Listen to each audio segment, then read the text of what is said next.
foi o mesmo que consultar o saldo bancário e descobrir que o dinheiro da conta desapareceu.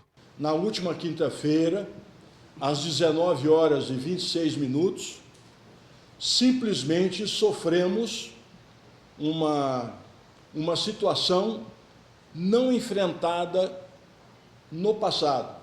Ou seja, todo o nosso financeiro, de todas as instituições federais e do próprio MEC, desapareceram, foram retirados.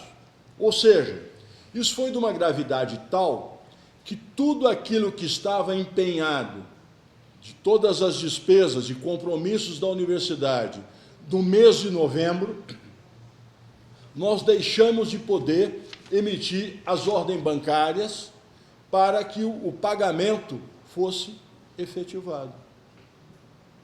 Então, tudo aquilo que estávamos prontos para pagar, deixamos de poder fazê-lo. E, como eu disse, isso à razão de 3,75 milhões de reais. As consequências são imediatas. O reitor e o pró-reitor de Planejamento e Administração anunciaram que estão garantidas apenas as chamadas despesas obrigatórias, como a folha de pagamento de servidores, por exemplo. Apenas as despesas discricionárias foram afetadas. Tudo que é pessoal, parte de pagamento, folha de pagamento, isso não foi afetado. Não, até esse momento, nada foi afetado.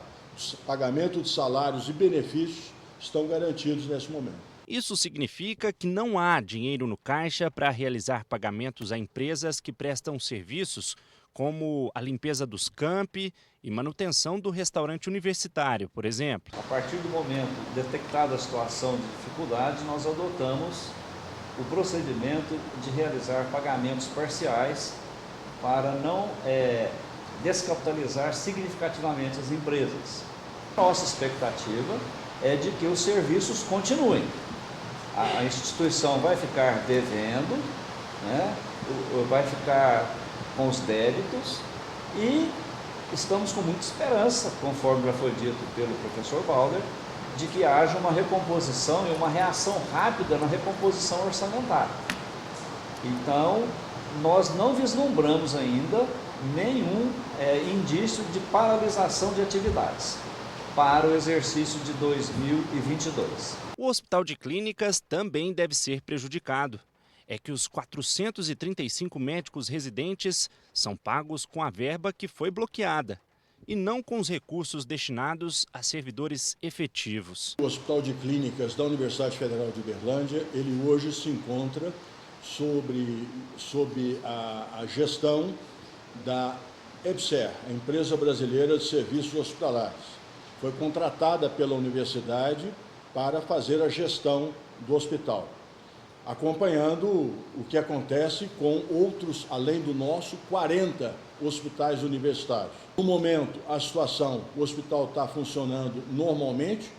Evidentemente, essa suspensão de pagamento que deve ocorrer para os médicos residentes deve trazer dificuldades para o funcionamento do hospital. Estão suspensos também os pagamentos de bolsas de auxílio estudantil a 2.000 alunos, o que preocupa esses universitários que dependem desse dinheiro para se manter estudando. Esse contingenciamento, ele vai implicar não só no processo de permanência desses estudantes, que são estudantes que, no meu caso, são vindos de outras cidades que necessitam das bolsas para continuar se mantendo aqui, que é a bolsa moradia, que é a alimentação, o transporte de locomoção. A gente está aqui, a gente vai mobilizar os estudantes e a gente vai lutar para que a universidade seja pública, seja gratuita e de qualidade e que realmente faça com que os estudantes permaneçam nela. A situação foi classificada pela reitoria como insustentável. E por isso o reitor foi bastante direto ao cobrar providências urgentes a serem tomadas por parte do governo federal. Não há experiência anterior para enfrentarmos, com base em alguma referência do passado, essa situação. A nossa esperança, a nossa expectativa é que, em Brasília, as nossas autoridades especialmente as autoridades do Ministério da Economia, revejam essa situação, devolvam o nosso orçamento, o financeiro do nosso orçamento, para que possamos, enfim, programar a finalização do ano de 2022. Apesar dos bloqueios, a reitoria tranquilizou quanto à continuidade das aulas e demais atividades. A orientação da Administração Superior da Universidade Federal de Uberlândia é manter a instituição funcionando em respeito à nossa comunidade universitária, em respeito à sociedade brasileira. Essa é a orientação geral. Então, os nossos estudantes não precisam se preocupar quanto ao não funcionamento da sala de aula.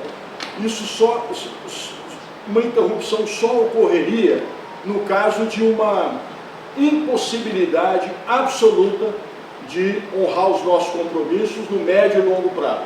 O que a gente espera, obviamente, ninguém imagina que isso vá acontecer. Então, orientação geral, Universidade Federal de Uberlândia, funcionando no limite da normalidade.